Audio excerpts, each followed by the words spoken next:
Welcome to the channel Bookish Sparks. For developing our thinking, I'm excited to take you on a journey through Wintering, The Power of Rest and Retreat in Difficult Times by Katherine May. This beautiful, deeply personal book is part memoir, part meditation, and part guide to navigating life's inevitable periods of darkness and difficulty. Whether you're going through a tough time or simply seeking a deeper understanding of life's rhythms, this book offers wisdom, comfort, and inspiration. So sit back, relax, and let's explore the key insights that can help you embrace the power of rest, reflection, and renewal. Chapter 1. What is Wintering? Katherine May begins by introducing the concept of wintering, a term she uses to describe those periods in life when we feel frozen, stuck, or forced to retreat. Just as nature has its seasons, so do our lives. Wintering isn't just about the cold, dark months of the year. It's about those times when we face illness, loss, burnout, or other challenges that force us to slow down and turn inward.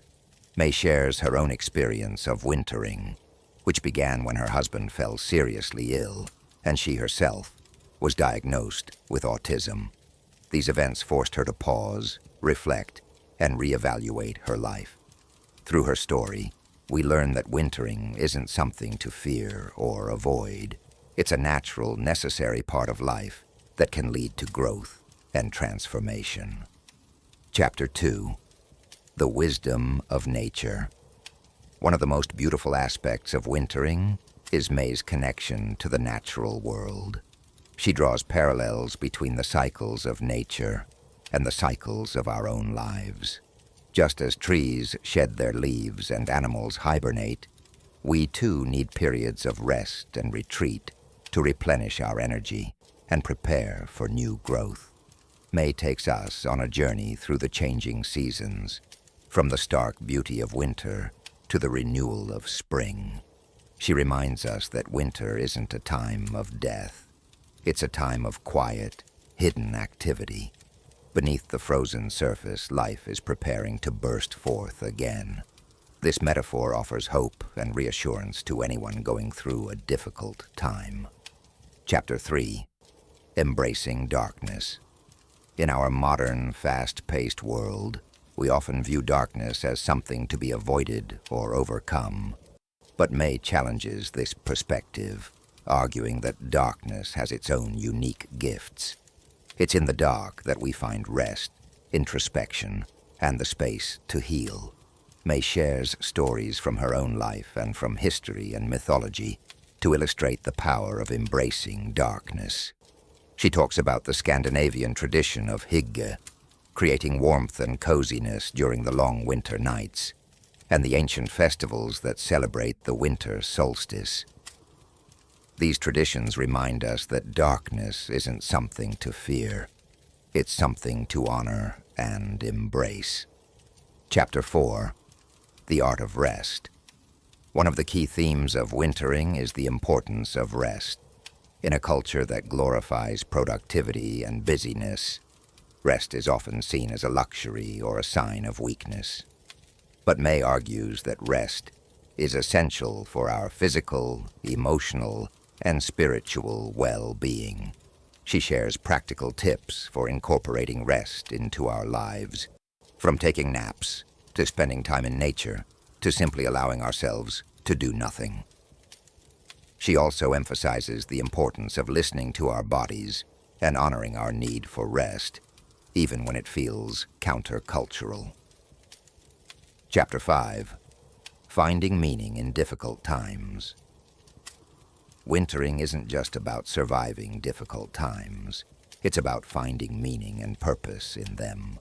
May encourages us to view wintering as an opportunity for growth and self-discovery. When we slow down and turn inward, we can gain new insights about ourselves and our lives. She shares her own experiences of finding meaning in the midst of hardship, from her struggles with mental health to her journey of self-acceptance as an autistic woman.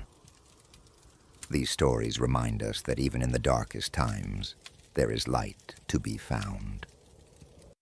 Chapter 6. The Power of Community. While wintering is often a solitary experience, May reminds us that we don't have to go through it alone. She emphasizes the importance of community and connection, especially during difficult times. Whether it's friends, family, or a supportive community, having people to lean on can make all the difference.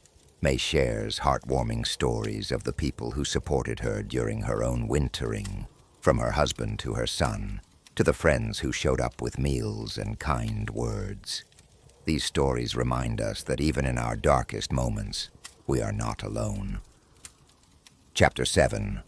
The Promise of Spring. One of the most hopeful messages of wintering is that winter doesn't last forever. Just as the seasons change, so do the seasons of our lives. May reminds us that spring always follows winter, bringing with it new growth, new opportunities, and new beginnings. She encourages us to trust in the cyclical nature of life and to have faith that better days are ahead. Even in the depths of winter, we can hold on to the promise of spring. Conclusion: the gifts of wintering. And there you have it, the core ideas of wintering, the power of rest and retreat in difficult times by Katherine May. This book is a gentle, profound reminder that wintering is not something to fear or avoid. It's a natural, necessary part of life that can lead to growth, transformation, and renewal. Thank you for joining me on this journey. If you enjoyed this summary, don't forget to like, share, and subscribe for more insights from the world's best books. Until next time, remember, wintering is not the end. It's a season of rest, reflection, and preparation for the new growth that lies ahead.